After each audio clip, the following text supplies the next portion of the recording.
नमस्कार, स्वागत है आपका आवाज़ अड्डा में। और इसमें हम कोशिश करते हैं कि जो सबसे पहले आपके दिमाग में सवाल आ रहा हो उस सवाल का जवाब दें। तो आज सबके मन में सवाल ये है कि क्या शेयर मार्केट में बॉटम बन गया है? क्या महंगाई की, ब्याज दरें बढ़ने की चिंताएं ख़त्म हो गई हैं? क्या जो एक जियोपॉलिटिकल तनाव चल रहा था वो ख़त्म हो गया है? क्योंकि पिछले 1-1.5 महीने से अगर आप देखें तो बाज़ारों में एक बहुत ज़बरदस्त रौनक है, एक बड़ी तेज़ी बनी है। कुछ नंबर्स आप देखिए कि अपने भारतीय बाज़ार पिछले 1-1.5 महीने में 13 से लेकर 18% तक की रैली दिखा चुके हैं। निफ्टी में 13% की तेज़ी बनी है और मिड कैप में 18% की तेज़ी है। ये सामान्य नहीं है, एक 30-40 दिन के अंतराल में इतनी बड़ी तेज़ी कुछ तो कह रही है। फिर हम दूर देश जाते हैं अमेरिका, और वहाँ अगर हम देखें तो वहाँ पे भी जो बड़े इंडाइसेस हैं उनके उसके ज़रिए भी समझने की कोशिश करें तो नैस्डैक में 10% की तेज़ी है। बड़े बड़े दिग्गज आईटी कंपनीज़ में बहुत ही शानदार मजबूती देखने को मिली है। S&P जो उनका ब्रॉडर इंडेक्स है उसमें भी 7.5% की तेज़ी देखने को मिली है। इसके साथ ही जो एक बड़ी चिंता लोगों के मन में थी कि ब्याज दरें बहुत तेज़ी से बढ़ेंगी और US मंदी में चला जाएगा, फिर पूरी दुनिया में दिक्कत होगी क्योंकि सब लोग उसको फॉलो करते हैं, तो वहाँ से भी जो संकेत आए हैं जितना डर था उससे कम। और फेडरल जो रिजर्व है उनका सेंट्रल बैंक, उसके जो चेयरमैन साहब हैं, उन्होंने ये कहा कि अभी ना तो मंदी में है और ना ही मुझे ऐसा लगता है कि US मंदी में जाएगा। साथ ही उनका जो रुख था, जिसको हम लोग स्टैंस कहते हैं, वो हॉकिश से डॉविश नज़र आने लगा, यानी थोड़ा नरम पड़ गया उनका रुख, इतनी सख्ती दिखी नहीं। वहाँ के वित्त मंत्री जो है येलेन साहब, उन्होंने भी कहा कि कोई चिंता की बात नहीं है और महंगाई के आंकड़े अब कम होने शुरू होंगे। कई सारे हाई फ्रिक्वेंसी डेटा भी उसी तरफ इशारा करते हैं। तो अब मन में सवाल उठता है कि फिर वही वाला बेसिक क्वेश्चन आ गया कि क्या बाजार का बॉटम बन गया है, क्या सारी चिंताएं खत्म हो गई हैं, या फिर ये एक बेयर मार्केट की रैली है, डेड कैट बाउंस है। लेकिन इतना लंबा चले क्या, 10-10, 12-12% की तेज़ी हुई। इसी को आज हम समझने की कोशिश करेंगे कि दरअसल इस तेज़ी को हम कैसे समझें और अगर हम समझ लें इसको तो कैसे प्ले करें। बिल्कुल सिंपल से ये दो चीज़ें हमें जाननी है, और ये जानने के लिए हमारे साथ 4 वाइज मैन हैं, उनके मैं आपको परिचय करा दूं। बहुत ही जानकार लोग हैं, डिकेट्स का अनुभव है मार्केट का। तो हमारे साथ सुनील सुब्रमण्यम साहब हैं जो सुंदरम म्यूचुअल फंड के MD एंड CEO हैं। अजय श्रीवास्तव हमारे साथ हैं, डायमेंशन कंसल्टिंग के CEO हैं। मनीष डांगी जी हमारे साथ हैं, मैक्रो इन्वेस्टर एडवाइजर्स के हेड हैं। और साथ ही गुरमीत चड्ढा सर हैं, CEO हैं कंप्लीट सर्कल कैपिटल के, और हाल ही में इन्होंने PMS भी लॉन्च किया है। आप सबका बहुत बहुत स्वागत है, गुरमीत भाई, अजय जी, सुनील जी और मनीष जी। तो जो मैंने 4-5 सवाल रखे हैं उसको हम लोग 2 हिस्से में, पहले एक तो समझते हैं कि पूरी सिचुएशन के आप लोगों के जरिए, फिर इसको कैसे प्ले में लें, हम क्या करें इसमें, कैसे इसको एक्शन क्या करें, इसको समझने की कोशिश करते हैं। तो सुनील सर, क्या बॉटम बन गया है क्या? नहीं, अभी जल्दी बहुत अर्ली रिएक्शन है ये समझे। रोहित शर्मा ने 2 छक्के मारे तो आप क्या इंडिया मैच जीत गया सोचते हैं? सर 6 छक्के मार दिए एक ओवर में तब मैच ही जीत गए। थोड़ा नहीं, अभी क्या है कि ये जो कहते हैं ना बात की, ओवरसोल्ड होता है मार्केट की बहुत डर के कारण। उसके बाद थोड़ी जो रिलीफ आती है कि फेड शायद रेट हाइक उतना नहीं करेगा, तो ये रिलीफ पे जो भी होते हैं ना, 2 तरह के ट्रेड होते हैं। एक होता है अल्गोरिथमिक ट्रेड, जहाँ पे कंप्यूटर को सर्टेन लेवल्स को फीड किया जाता है, और जैसे वो लेवल्स हिट करे तो इवन शॉर्ट टर्म में तो पैसा ऑटोमेटिकली आपके मार्केट में निवेश हो जाता है। वो एक चीज है।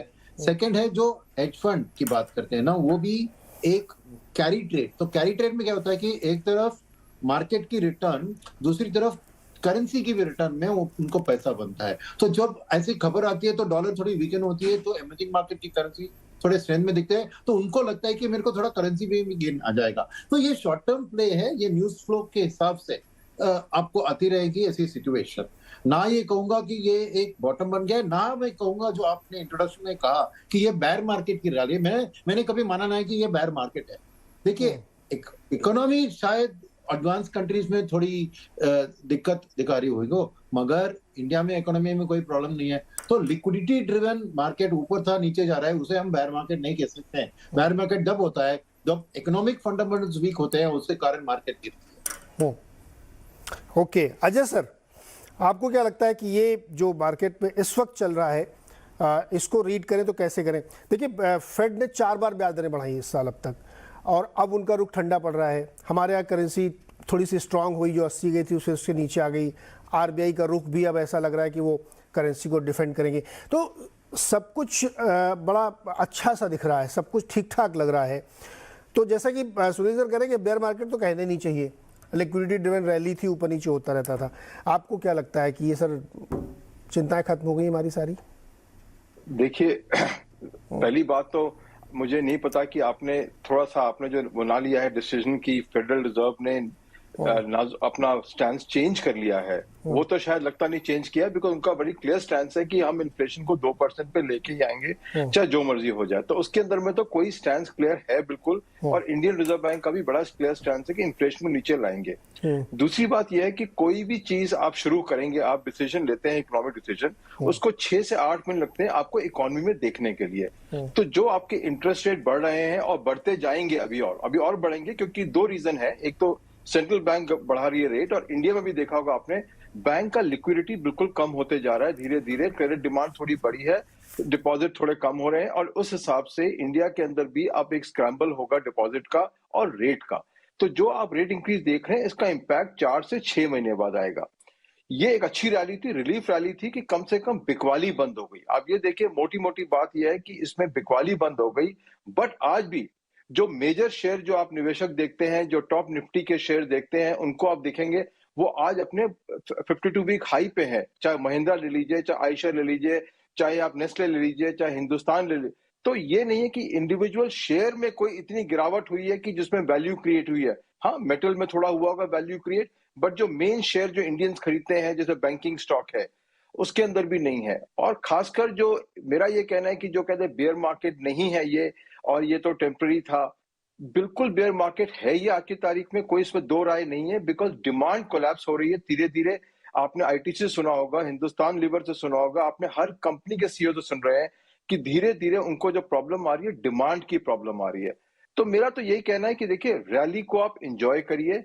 एक ही कहना है कि रैली के, ऐसी रैलीज के टॉप पे खरीद के आप कभी पैसा नहीं बना पाएंगे, बहुत मुश्किल होगा आप उसको संभालना पोर्टफोलियो को।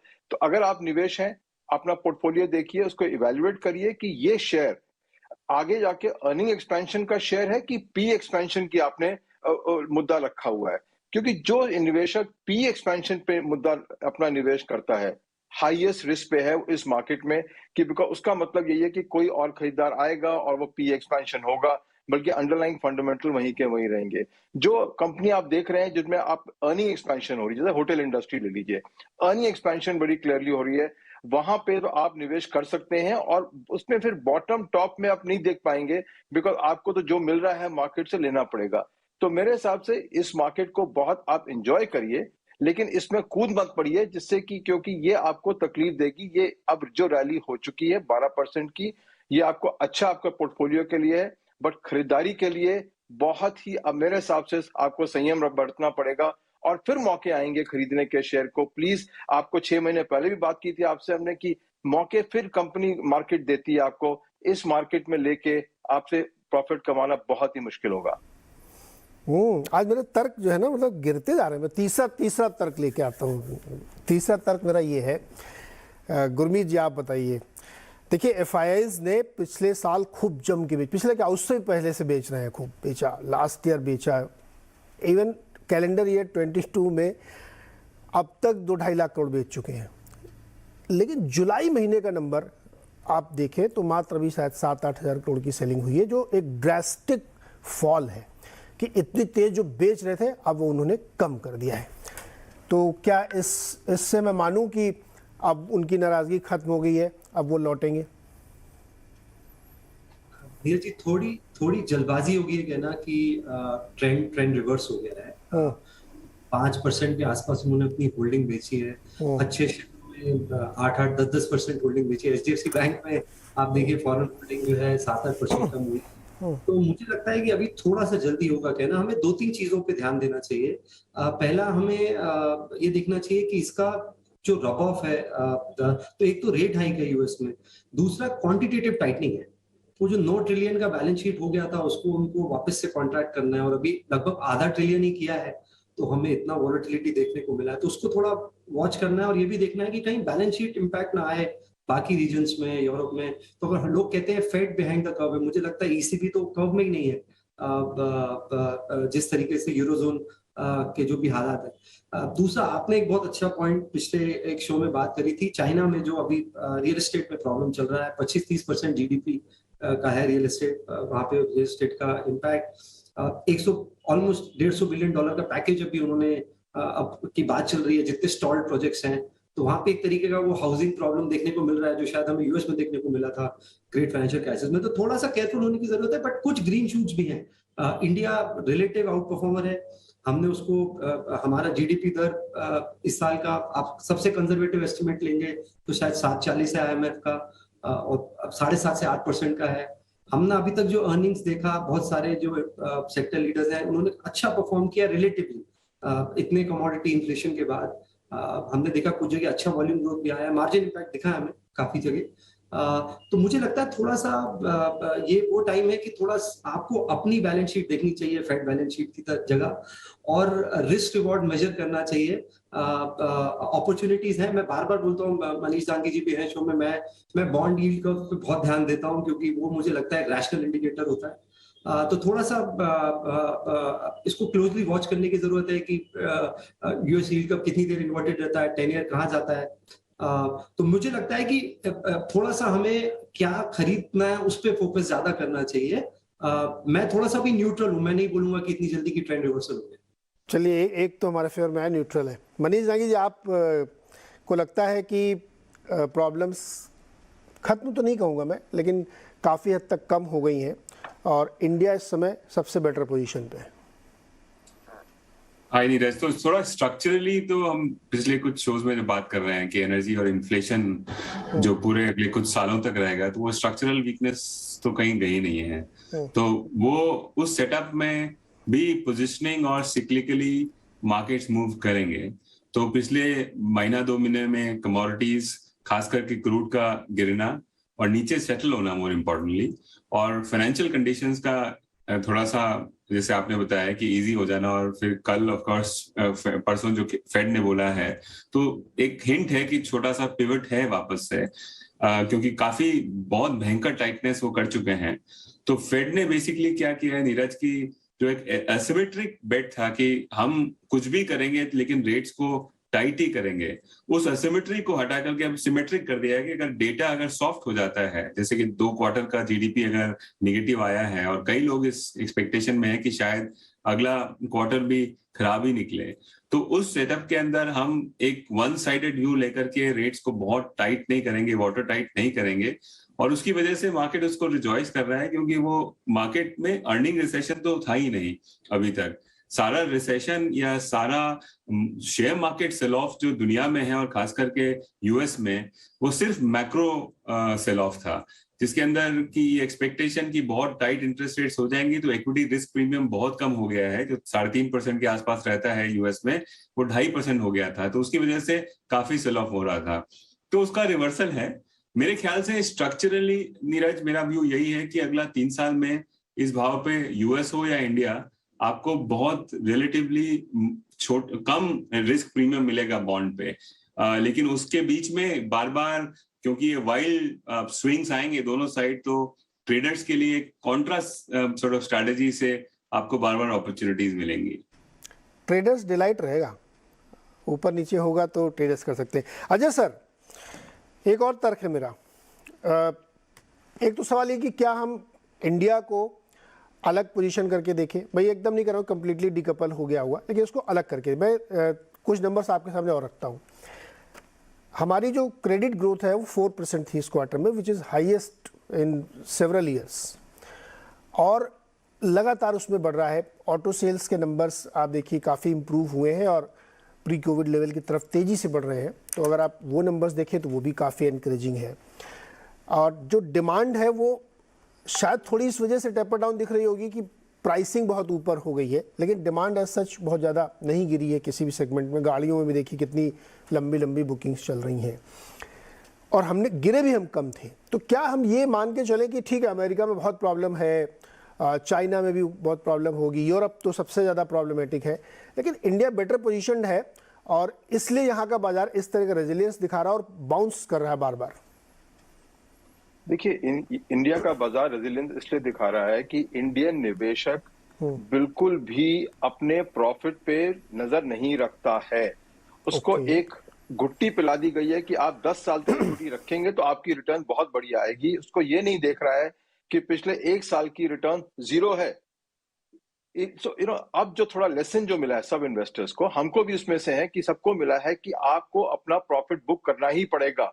बिकॉज जो आप डिमांड कह रहे हैं बहुत बढ़िया, आप सही कहा, डिमांड बड़ी है, बट जो शेयर प्राइस है कंपनीज की वो भी आज पी उनकी कम नहीं है। नेस्ले की शेयर प्राइस, प्रॉफिट कल गिरा नेस्ले का, आज दाम बढ़े और उसकी आज पी मल्टीपल है 80। सोचिए जिस कंपनी की प्रॉफिट गिर रही है उसका इंडियन इन्वेस्टर्स ने 80 का मल्टीपल दिया है, जिसमें कोई एफआई की हार्डली कोई इन्वेस्टमेंट है उस कंपनी के अंदर में। तो इंडियन निवेशक भी अब चेंज होगा मेरे हिसाब से। सबसे बड़ा चेंज जो आएगा, जो ये जो एक तरीके से आंख बंद करके म्यूचुअल फंड के अंदर इन्वेस्टमेंट चल रही थी इन्वेस्टर्स की, और अब जो रिटर्न नहीं आई है उनकी 1 साल के अंदर में, और ना ही इस मॉडल में आएंगी, बिकॉज अगर आप प्रॉफिट नहीं बुक करेंगे तो आपकी रिटर्न नहीं आएगी। तो कोई दो शक नहीं है, डिमांड है, बट जो शेयर प्राइस है उसकी जो पी मल्टीपल है आज की तारीख में कितनी एलिवेटेड है। चाहे महिंद्रा ले लीजिए, चाहे आप नेस्ले की बात की, हिंदुस्तान लीवर की बात कर लीजिए, अडानी ग्रुप कंपनी की बात कर लीजिए, उनकी तो खैर पी 100 से ऊपर चल रही है इस समय पी। तो आप जो निवेशक हैं उसका एक ही मतलब है कि आपको प्रॉफिट बुक करना पड़ेगा।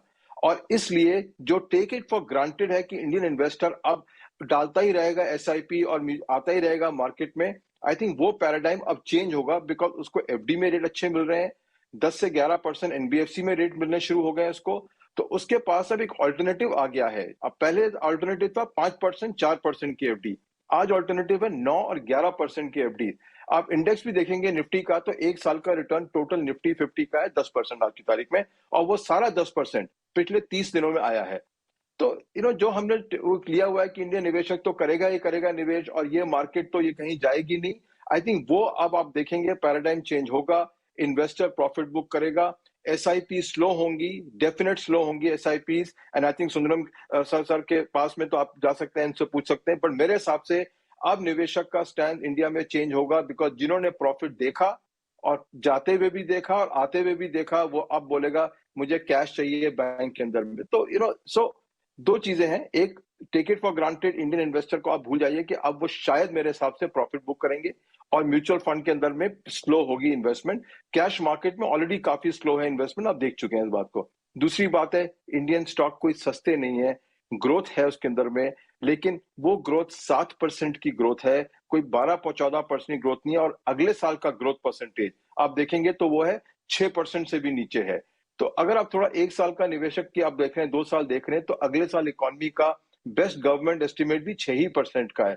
उस इकोनॉमी के अंदर में आपका कितना प्राइस ग्रोथ होगा और क्या वॉल्यूम ग्रोथ होगा आप लगा लीजिए। और मैंने कहा कुछ कंपनियां अच्छा करेंगी, बट अगर आप देख लीजिए कि अगर उनका परफॉर्मेंस अच्छा नहीं हो रहा, पी के ऊपर हम चल रहे हैं, तो शायद फिर आपको एक बार प्रॉफिट आता हुआ जाता हुआ नजर आएगा। जी, मैं एक और नंबर के जरिए सुनील जी आपके पास आता हूँ। ये नंबर मार्केट पल्स के नाम से है, और एनएससी डेटा जारी करता है कि हु ओन्स इंडियन इक्विटी, और कौन कौन कितना करता है। वो ग्राफिक दिखाइए।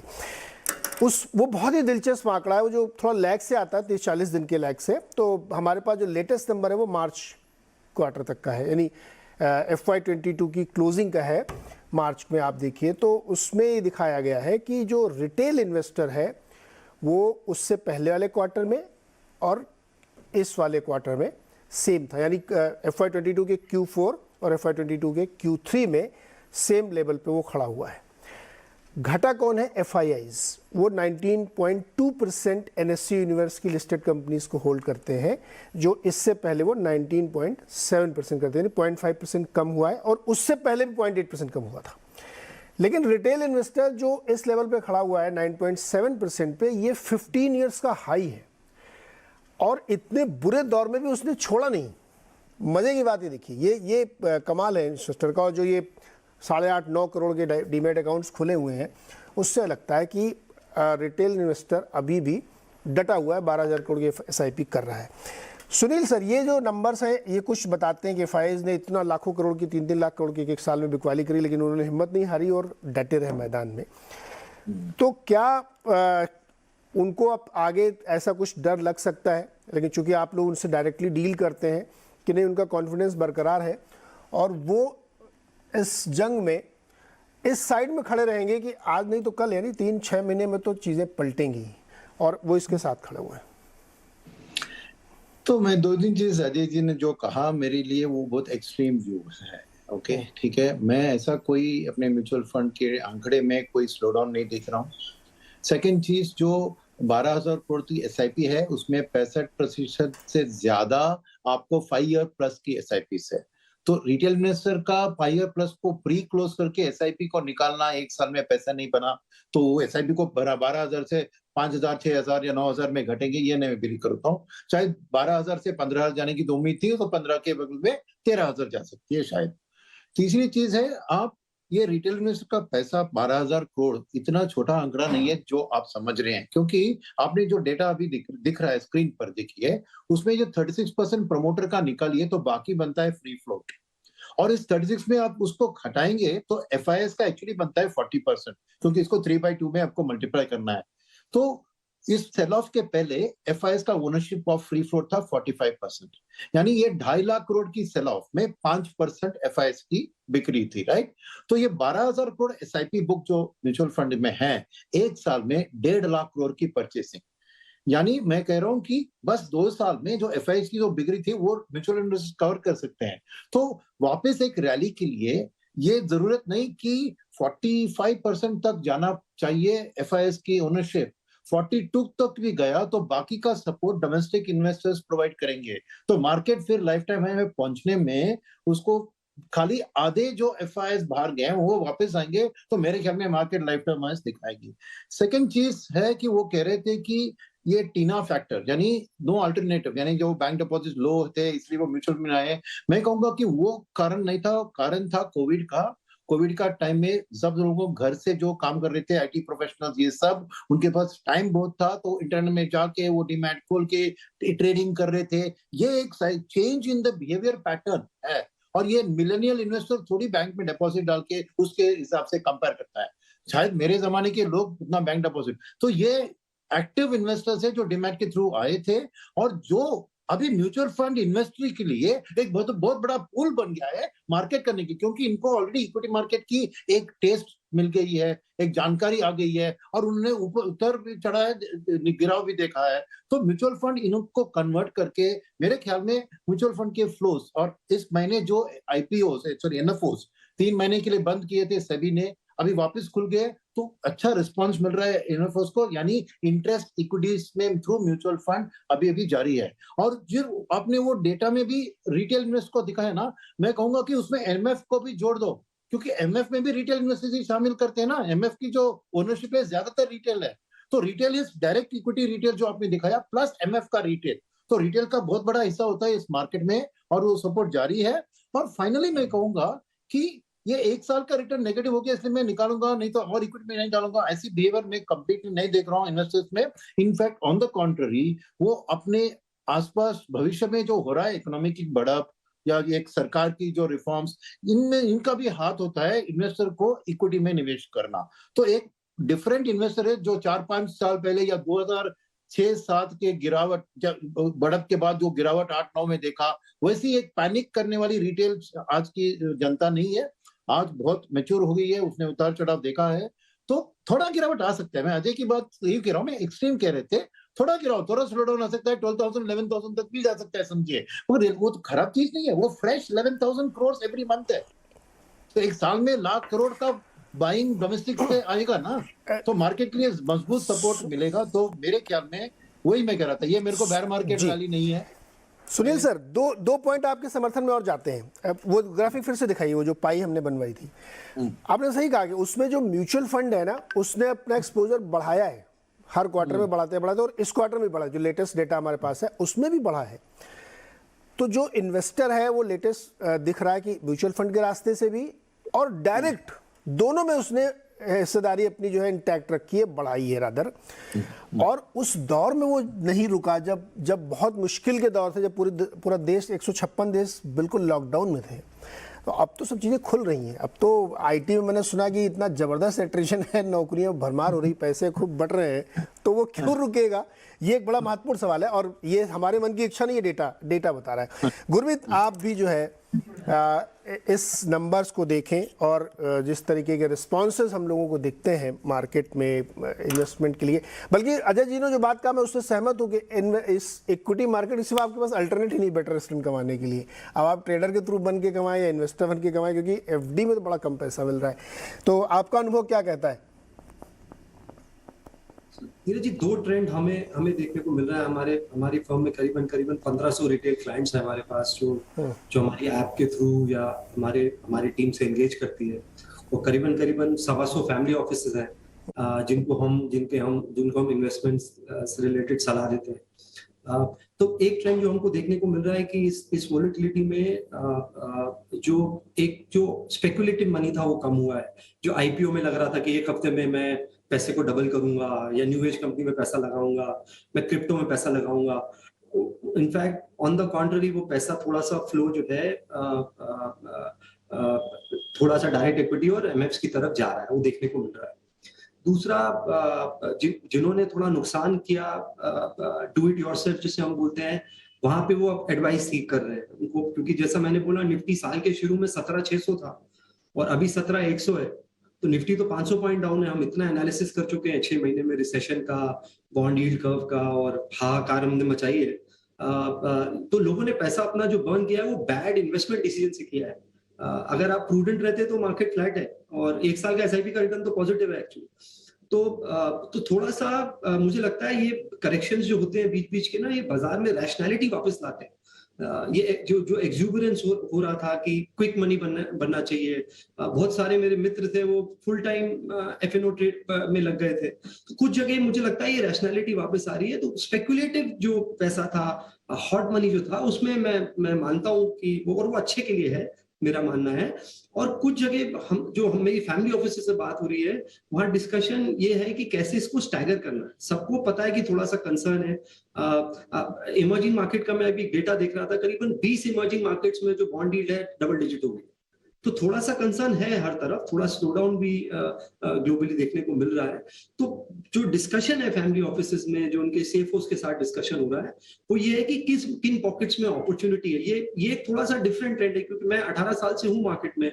यूजुअली हम पैनिक देखते थे बाजार में जब भी ऐसे करेक्शन आते थे, 20-25% करेक्शन।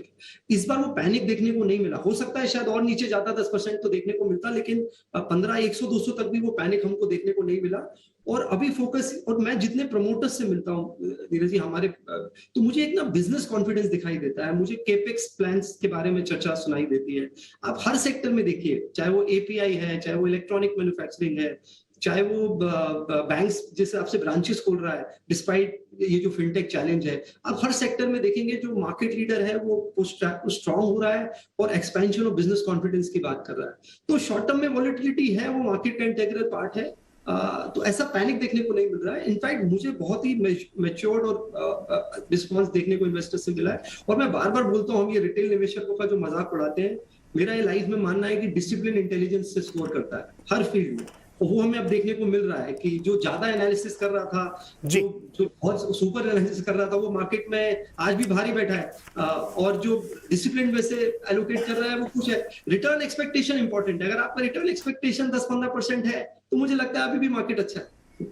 करेक्ट। मनीष, करेंसी को लेकर भी एक सवाल आपसे बनता है और ब्रॉड पिक्चर पे आप अपना व्यू रखिएगा इस बात पे भी। कई लोगों से मैंने बातचीत की, कई लोगों से समझने की कोशिश की कि जो हमारी करेंसी है उसको लेकर के बड़े लोग चिंता करते हैं, लेकिन बहुत सारे ट्रेजरी के लोग ये कहते हैं कि शायद बिल्कुल पीक के बिल्कुल करीब है आपका। हो सकता है 1-2 रुपये और वीक हो जाए, 82 तक जा सकता है, लेकिन वहाँ पे टॉप आउट हो जाएगा। तो ये भी एक बड़ा कंसर्न जो इंडियन सिस्टम में हम लोग देख रहे हैं कि हमारा इंपोर्ट बिल बहुत ज़्यादा बढ़ता जा रहा है, उसकी चिंता भी आपको लगती खत्म होगी, या अभी एक अंधी सुरंग है, ये पता नहीं कहाँ जाके आपको टनल के आखिर में लाइट दिखेगी? करेंसी ऑल्सो नीरज ऐसा है कि पोजिशनिंग ड्रिवन है, और पिछला महीने भर से अपना भी शायद बात हुआ इस बारे में कि मेरा स्ट्रॉन्ग एडवाइस था सभी को कि 80 के आसपास में आप अपनी position, even today I guess positioning इतना स्क्यूड हो गया है डॉलर का लॉन्ग डॉलर की आप उसको काट दें पोजीशन को, तो ये टेक्टिकल पोजीशनिंग है। लेकिन अगर आप थोड़ा सा मीडियम टू लॉन्ग टर्म देखेंगे तो जब तक क्रूड सेटल नहीं होता एक उस लेवल पे जैसे कि हमारा करंट अकाउंट डेफिसिट वापस गिर के 2% या उससे नीचे की रन रेट पे आ जाए, तब तक हमारा करेंसी जो है हमारे इन्फ्लेशन डिफरेंशियल से शायद 1.5 या 2 गुना ज्यादा डिप्रिशिएट करेगा। तो बेसिकली अगर यूएस का अगले 5 साल का इन्फ्लेशन 2.5% के आसपास में एवरेज होगा और हमारा मोस्ट प्रॉब्ली 6 होगा या 6.5 होगा, तो 4% के आसपास में तो वैसे ही करेंसी डिप्रिशिएट होना चाहिए। लेकिन आप उसके साथ में अगर 3.5% या 3% का करंट अकाउंट डेफिसिट चलाएंगे तो मोस्ट प्रॉब्ली वो 4 की जगह 6 या 7% पे डिप्रिशिएट होगा। तो इसके लिए आप अपनी बैलेंस शीट में अगर आप इंपोर्टर हैं या एक्सपोर्टर हैं, खासकर कि ये मुद्दा सिर्फ उन लोगों के लिए या तो बहुत बड़े एचएनआईज हैं जिनकी बैलेंस शीट वो डिवर्सिफाई कर सकते हैं डॉलर में, या फिर आप मैन्युफैक्चरर या सर्विस इंपोर्टर एक्सपोर्टर हैं, तो उसमें मेरा मानना है कि एक टेक्टिकली इस पोजीशन को ट्रिम करना चाहिए।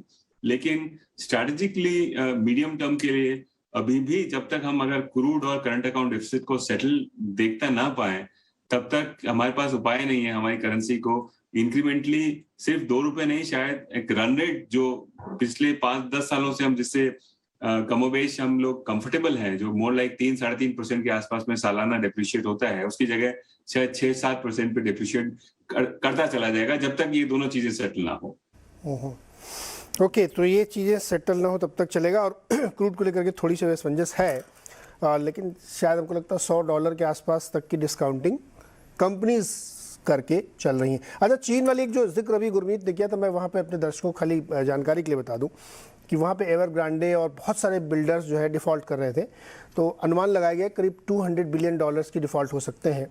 लेकिन चाइनीज़ गवर्नमेंट से जो अवेलेबल डेटा है उन्होंने तुरंत फरत काम किया और एक $44 बिलियन का फ़ंड बनाया जिसके ज़रिए वो बेल आउट करेंगे।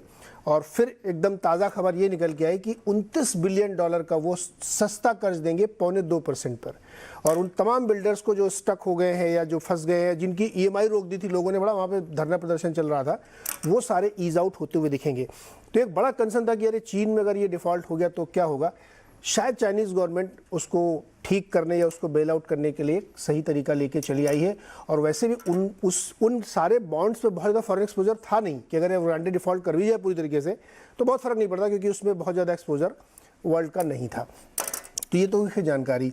अब हम लोगों ने विश्लेषण काफ़ी कर लिया मार्केट का, जो एकदम समझ लिया ऊपर नीचे वाला। अजय सर, क्या लेना है?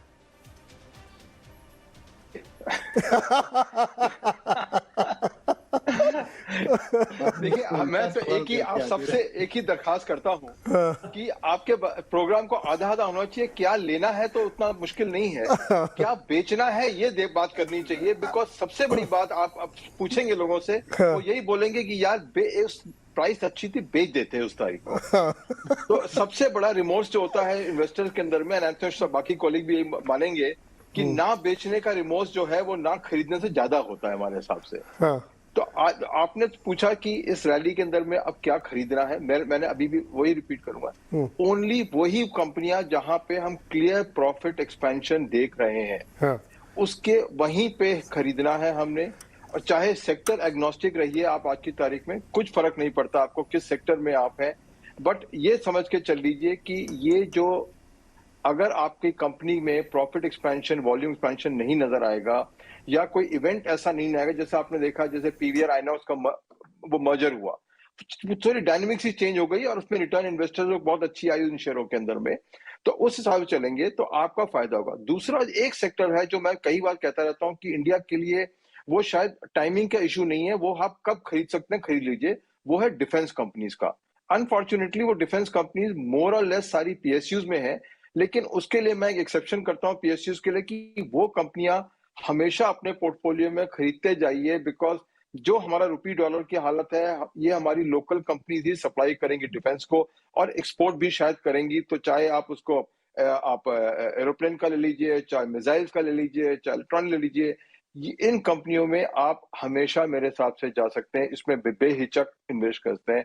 बाकी सब में मैं बोलूंगा बहुत कम, मेरे हिसाब से तो अगले 3 महीने में आप ये देखिए बेचना क्या है, rather than कि ये देखिए खरीदना क्या है। नहीं सर, ये वाली बात तो आपकी मैंने समझ ली कि डिफेंस वाला रखना है और उसमें बहुत अच्छी कंपनीज हैं, वो सब ढूंढेंगे। अब आपने मेरी उंगली पकड़ ली, मैं थोड़ा और नजदीक ले चलिए ना, सेक्टर वेक्टर तो कुछ बताइए जहाँ पी एक्सपेंशन नहीं, यहाँ पे अर्निंग एक्सपेंशन हो रहा, वहाँ थोड़ा और करीब ले चलिए हमें।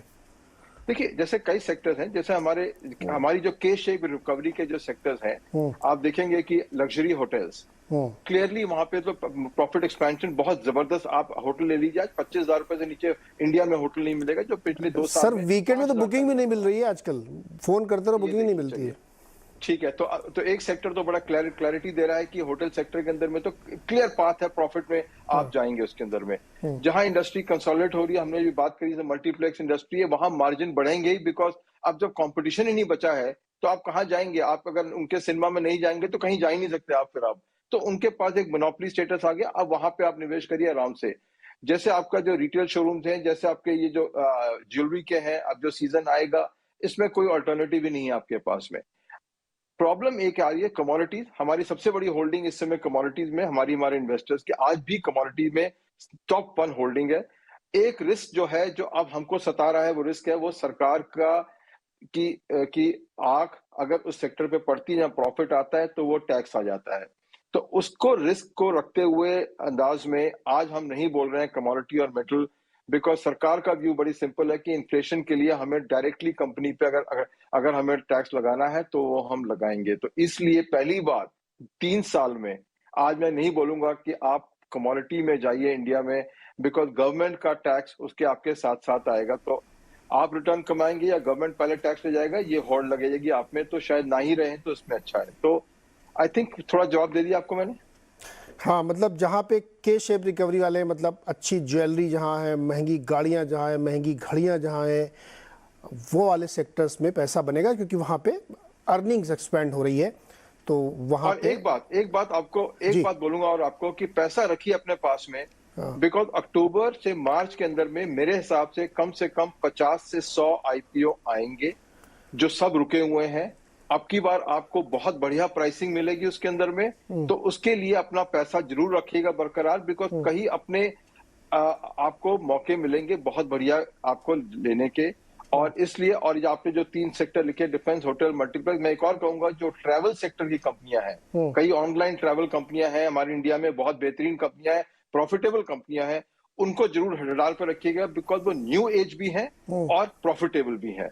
तो ट्रैवल कंपनीज पे बहुत बढ़िया मेरे हिसाब से अभी चलने वाला अगले 2-3 साल का माहौल, तो उसको भी अगर आप चौथा डाल देंगे मेरे हिसाब से तो बहुत बढ़िया रहेगा। और आईपीओ मत भूलिएगा, बहुत बढ़िया मौका आने वाला है आपके पास में सर, जो फिर कभी नहीं मिलेगा। आईपीओ में हमारे जो निवेशक भाई लोगों ने बहुत हाथ जलाए हैं सर, वो मतलब इतना डर गए हैं, मतलब कि 100 रुपये वाला माल 20 रुपए में मतलब वो देखिए बढ़िया आईपीओ आए हैं। आप देखिए अभी इथॉस की वॉच कंपनी का आया आईपीओ, कोई परेशानी नहीं आई है। वेदांत फैशंस का आया आईपीओ, कोई परेशानी नहीं आई है। आप डिलीवरी का आया आईपीओ, तो देखिए हर बाजार में कोई हर चीजें तो नहीं बढ़ेंगी ना। आप कोई भी बस पोर्टफोलियो फंड मैनेजर ले लीजिए, चाहे मिस्टर वॉरेन बफेट ले लीजिए, उनका भी कोई 2 शेयर हैं जो नुकसान करता है।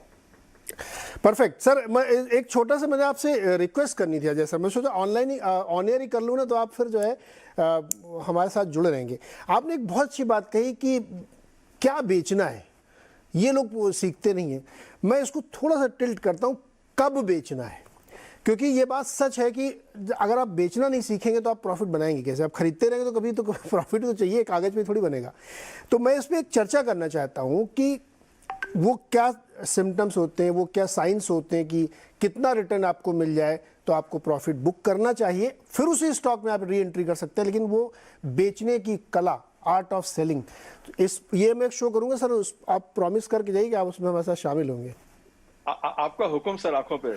थैंक यू सर, और हुक्म नहीं सर, निवेदन है। अब चलते हैं सुनील सर के पास। सुनील सर, क्या लेना है?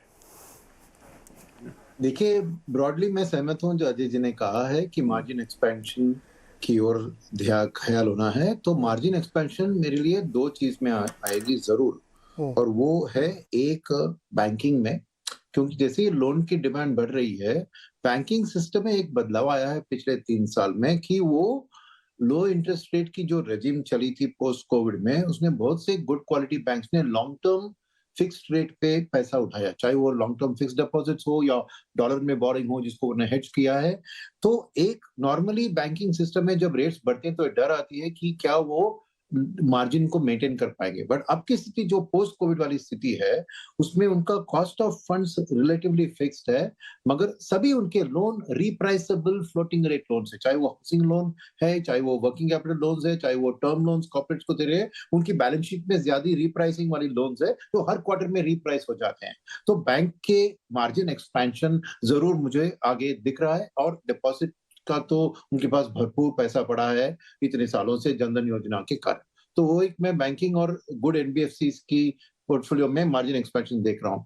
सेकंड है जो चीज इन्होंने कही कि हाई एंड आइटम्स, जिसको मैं डिस्क्रिशनरी कंजम्पशन के अंदर डालूंगा, और डिस्क्रिशनरी कंजम्पशन में इन एडिशन टू जो हाई रिटेल वाला बात किया उन्होंने, मैंने कहूंगा ऑटो को भी जोड़ूंगा, कंज्यूमर ड्यूरेबल्स को भी जोड़ूंगा और हाउसिंग को भी जोड़ूंगा।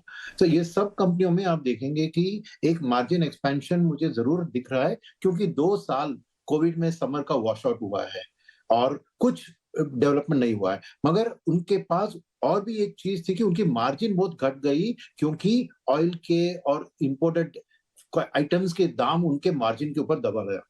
अब मैं देख रहा हूँ कि इंपोर्टेड आइटम्स की दबा नीचे गिर रही है, तो एक तरफ उनको मार्जिन से भी एक राहत मिलेगी और सेकंड डिमांड भी बढ़ रहा है, तो इनको कोई पास ऑन करने की जरूरत नहीं आएगी। तो जरूर मेरे को ये ओवरऑल डिस्क्रिशनरी कंजम्पशन सेक्टर में मार्जिन एक्सपेंशन जरूर दिख रहा है।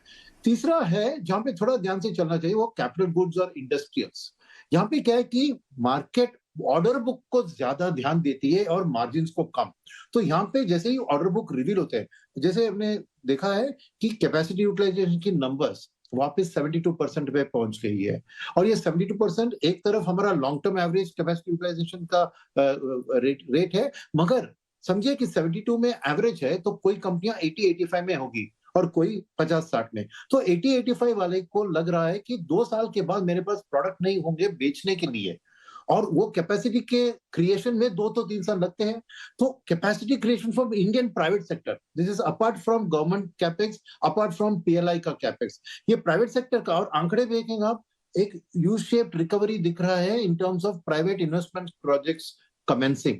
तो मेरे लिए कैपिटल गुड्स सेगमेंट में बढ़त देखेगी, बट वो ऑर्डर बुक के बेसिस पे होगी। तो मैं कहूंगा कि ऑर्डर बुक की एक्सपेंशन, नॉट मार्जिन की एक्सपेंशन, बिकॉज मार्जिन तो फॉलो करते हैं ऑर्डर बुक के एक्सिक्यूशन को।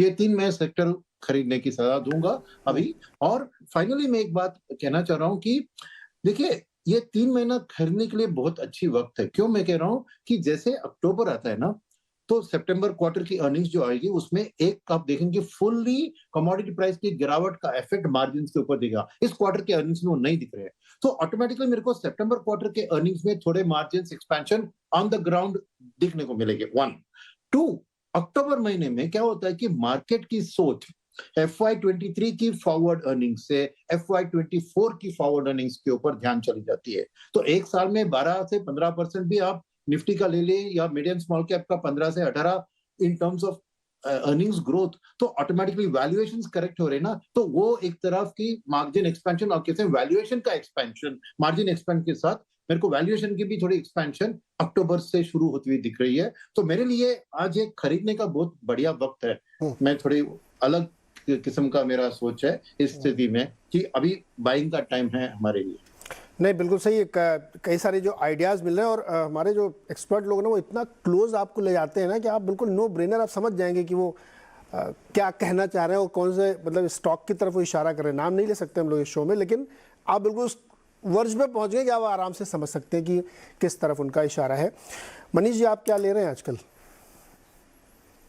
एक इन्वेस्टर के लिए इतनी सारी बातें, इतने सारे सेक्टर, तो बंदा कंफ्यूज हो जाएगा। तो बेसिकली एक छोटा सा ट्रिक मेरा ख्याल है जो शायद लोग ध्यान रखें कि कुछ सालों तक शायद एक कोई सेक्युलर नैरेटिव नहीं है, अभी खराब सेटअप है। इसमें एक जनरल सिक्लिकली इस वक्त अगर देखेंगे तो शायद आप 10 साल के जो स्टेट लोन्स और AAA बॉन्ड्स हैं 8% के आसपास अगर मिलते हैं तो वहां पे इंक्रीमेंटली आप पैसा लगा सकते हैं, और आप एक स्टॉक मार्केट के ही हैं और वहीं आपका जीवन जीना है आपको। तो एक छोटा सा कॉन्ट्रा व्यू रखिए पूरा कुछ सालों तक। जो चीज खराब बहुत ज्यादा गई है टॉप 100-200 फर्म्स में, उन सेक्टर्स में बेट कीजिए, क्योंकि कोई सेक्युलर नैरेटिव नहीं बिल्ड होगा। तो बिकॉज कुछ महीनों से आईटी और मेटल जो सेक्टर्स हैं और खराब किए हैं, तो मेरा ख्याल ये है कि इंटरनल्स मार्केट्स में कैसे भी डेवलप हो, शायद जो बहुत खराब किए ये चीजें कुछ महीनों और सालों में कुछ क्वार्टर्स के अंदर अच्छा करेंगी। ऑल्सो ये दोनों सेक्टर्स थोड़े से डॉलराइज्ड हैं, क्योंकि अर्निंग्स जो है वो डायरेक्टली डॉलर आईएनआर के भाव के बेसिस पे डिपेंड करती है। तो मेरे ख्याल से वो भी एक छोटा सा कुशन आपको मिलता है कि अगर बहुत मंदी आ गई और डॉलर बहुत ज्यादा अप्रिशिएट हो गया तो ये सेक्टर्स आपको थोड़ा सा प्रोटेक्शन देंगे। और वैल्यूएशन ऑफ कोर्स इन दोनों सेक्टर्स में करेक्ट हो गई है। अगेन ये मेरा जनरल व्यू ये है कि कॉन्ट्रा ही खेलें। बहुत ज्यादा जब कोई पर्टिकुलर सेक्टर निफ्टी की वैल्यूएशन से डिविएट हो जाए नीचे या ऊपर, तो उसमें आप ओवरवेट और अंडरवेट होने की कोशिश करें। ये मेरा ब्रॉड एक इन्वेस्टर्स को गाइडेंस रहेगा। मनीष जी, आप जो कि मैक्रो ट्रैक करते हो, मैं एक अप्रोच के बारे में एक सवाल, एटीट्यूड के बारे में एक सवाल आपसे पूछ लेता हूँ। बाकी लोग भी अगर चाहे उसमें छोटे छोटे रिएक्शन दे सकते हैं। जैसे अभी हम लोग कुछ सालों से देख रहे हैं ना कि जो भी रैलीज है या करेक्शन है वो बहुत शॉर्ट लिव्ड है, 1 साल 2 साल 6 महीने। मतलब अब जैसे अभी ये जनवरी से लेकर अब तक मार्केट नीचे नीचे नीचे रहा ना, ऐसा लग रहा था जैसे 10 साल से मार्केट चला ही नहीं है। तो ये हमारी सोच में बदलाव हुआ है कि ये मार्केट के डायनामिक्स बदल गए हैं कि अब वो जो रैली या करेक्शन है वो बहुत शॉर्ट लिव्ड है। अब आप देखिए जो 20 अप्रैल या 20 मार्च की थी वो तो एक दिन में ही खत्म हो गई, अगले दिन से जोरदार तेजी और बढ़ते बढ़ते गया। अब ये पिछले 2 साल में चला वो 6 महीने में गिरा और ये फिर देखिए 10% की रैली बनी। तो क्या जो आप कह रहे हैं उस चीज को टुकड़ों टुकड़ों में इंप्लीमेंट करना ज्यादा बेटर है? धीरे 2-3 चीजें हैं इसके अंदर। एक तो एक हमेशा ध्यान रखना चाहिए कि आपका मार्केट जो, हालांकि आपकी नेटवर्थ अगर आप ठीक ठाक अमीर हैं तो आपको डॉलर टर्म्स में देखनी चाहिए। आपकी करेंसी 25% अगर गिर जाए और आपका मार्केट 10% ऊपर है तो इसका मतलब मार्केट ने रिटर्न नहीं दिया है, मार्केट ने आपको नुकसान दिया है। तो हर अर्निंग्स को और हर मार्केट्स के गेन को आपको डॉलर टर्म्स में देखना चाहिए, पहली बात। क्योंकि आपके पास में अपॉर्चुनिटी है कि आप बाहर किसी की फर्म या किसी मार्केट में इन्वेस्ट कर लें। दूसरी बात नीरज ये है कि जब मार्केट्स में जो सेल ऑफ होते हैं वो एक टिपिकल बिहेवियर है और काफी सारी स्टडीज हैं, मैं आपके साथ शेयर कर सकता हूं। बट मोटा मोटी होता ऐसा है नीरज कि जब मार्केट में जब इन्वेस्टर फ्रीक आउट करता है तो करीबन 0.5% मार्केट कैप इक्विवेलेंट जिसके पास में पोजीशंस हो वो फ्रीक आउट होकर के 90% के आसपास में उनकी पोजीशनिंग जो है वो जीरो हो जाती है। उस सेटअप के अंदर मार्केट 30-40% लिक्विडेट हो जाता है। तो हमेशा पिछले कई सालों से जब लिक्विडेशन होता है मार्केट में, तो ऐसा नहीं कि बहुत सारे, हम पहले भी बात कर रहे थे कि रिटेल इन्वेस्टर्स कितना बेचेंगे, एफआई कितना बेचेंगे। अगर 1-1.5% भी अगर एफआई ने नेट बेच दिया और सामने अगर कोई खरीदार नहीं रहा तो मार्केट लिक्विडेट हो जाएगा और 30-40% गिर जाएगा। तो इसके लिए जो सेल ऑफ्स होते हैं नीरज, वो हमेशा उन सेटअप्स में होते हैं जहां पे कोई इंक्रीमेंटल बायर इमर्ज नहीं हो पाता और किसी एक आदमी को एफआई हो, लोकल हो या प्रमोटर हो, उसको अगर बेचना ही हो तो मार्केट में लिक्विडेशन होता है। तो बहुत फास्ट होते हैं और रैलीज थोड़ी सी ड्रॉन आउट होती है और लंबे समय तक चलती है, क्योंकि incrementally it has to suck out बहुत सारी बाहर की लिक्विडिटी मार्केट्स के अंदर। और डॉलर याद रखिए, कमाई उसी में आपको मापनी है। गुरमीत जी, आज फ्राइडे है, क्या लेना है? धीरज जी, मैं मनीष जी की बात से सहमत हूँ। थोड़ा सा बैलेंस रहने की जरूरत है। और मैंने ये बात पहले भी कही है कि जब भी 10 year government bond, AAA bond 8% के नजदीक पहुंचते हैं, अगले 3-4 साल का रिटर्न अच्छा रहा है। मैन फैक्ट गिल्ड फंड जो का इतना पॉपुलर नहीं है रिटेल सेगमेंट में, अगर आप उसका 5 साल का रोलिंग रिटर्न निकालेंगे तो 2013 के अलावा जब यील्ड ऊपर बढ़ी थी, कंसिस्टेंटली वो रिटर्न जो है 7-8% के बीच में रहता है। साथ में इंडेक्सेशन बेनिफिट मिलता है तो टैक्स एफिशिएंट भी हो जाता है। तो थोड़ा सा बैलेंस चाहिए। आई थिंक वो पॉइंट बिल्कुल वेल टेकन है। 2-3 चीजें जो मुझे अच्छी लग रही हैं, एक अजय जी ने बात करी थी डिफेंस की।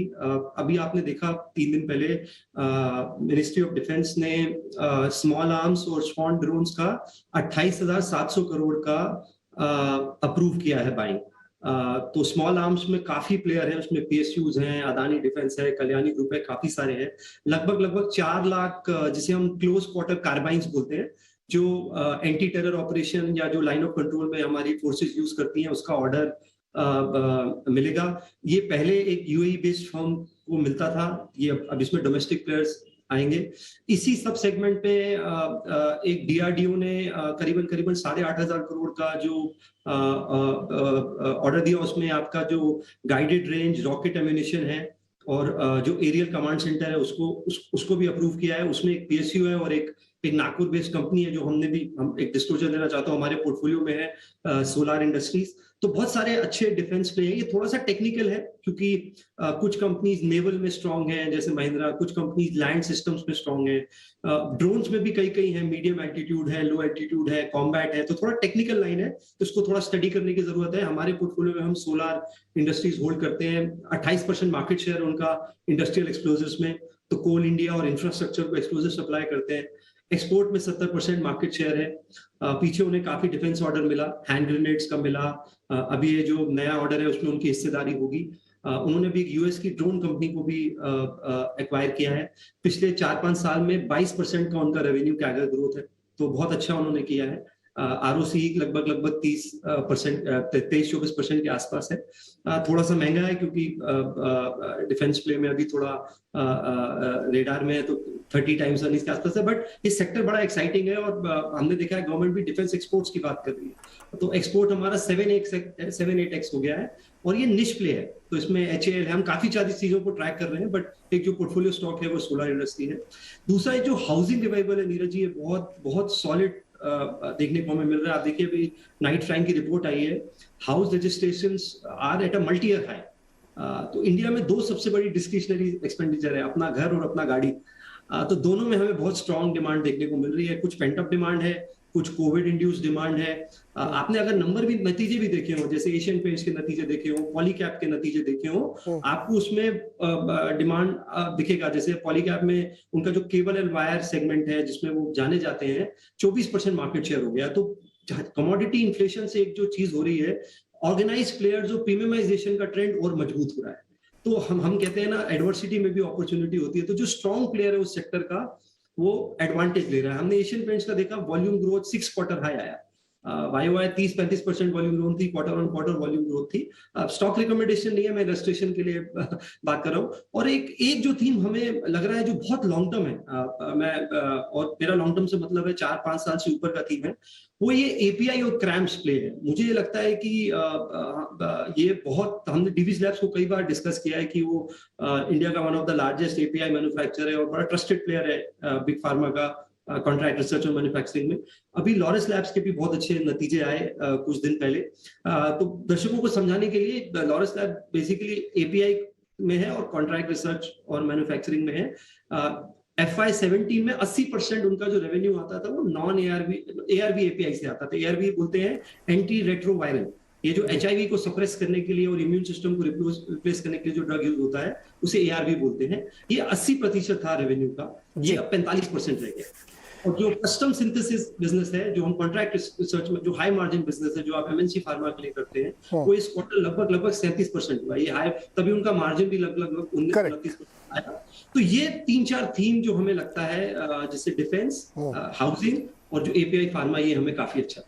बिल्कुल। और ये जैसा भी हमने गुरमीत से कहा था ना कि आज शुक्रवार है, क्या लेना है, तो शुक्रवार को ज्ञान लेना है और अगले 2 दिन इस ज्ञान को जो है ना रिफाइन करना है और पढ़ना है, थोड़ा और समझना है, और फिर सोमवार से आगे भी जब भी आपका मन करे तो आपको इसमें अपनी इन्वेस्टमेंट की स्ट्रेटजी बनानी है। देखिए, हमारे सारे विद्वानों ने आपको जो एक चीज़ सिखाई है कि कोई चीज़ अंतिम सत्य नहीं होती है, आपको रिलेटिव टर्म्स में चीज़ों को देखना होता है और जागरूक रहना होता है। जागते रहिए, देखते रहिए, समझते रहिए और फिर अपनी स्ट्रेटजी बनाइए, तो आपका पोर्टफोलियो भी अच्छा रहेगा, हेल्दी रहेगा और आपको बेटर रिटर्न्स मिलते रहेंगे। तो जो तमाम सारी थीम्स और आइडियाज़ मिले, वो बिल्कुल क्लोज पहुंचा दिया गया आपको उन शेयरों के करीब जिन पे आप और पढ़ाई करके ले सकते हैं। तो हमें लगता है कि एक अच्छा वीकेंड आपके लिए होगा। शो देखिए, समझिए और पढ़ाई करिए। हमारे सारे विद्वानों का बहुत बहुत शुक्रिया। और एक शो तो हम इसमें करेंगे ही कि आर्ट ऑफ सेलिंग, ये मेरे दिल के बिल्कुल करीब है, मैं इसको जरूर करूँगा, क्योंकि पैसा तभी बनेगा ना जब बेचेंगे, अकाउंट में आएगा तभी तो पार्टी करेंगे। बहुत बहुत शुक्रिया हमारे साथ जुड़ने के लिए, देखने के लिए आप सबका। जुड़े रहिए CNBC आवाज़ के साथ।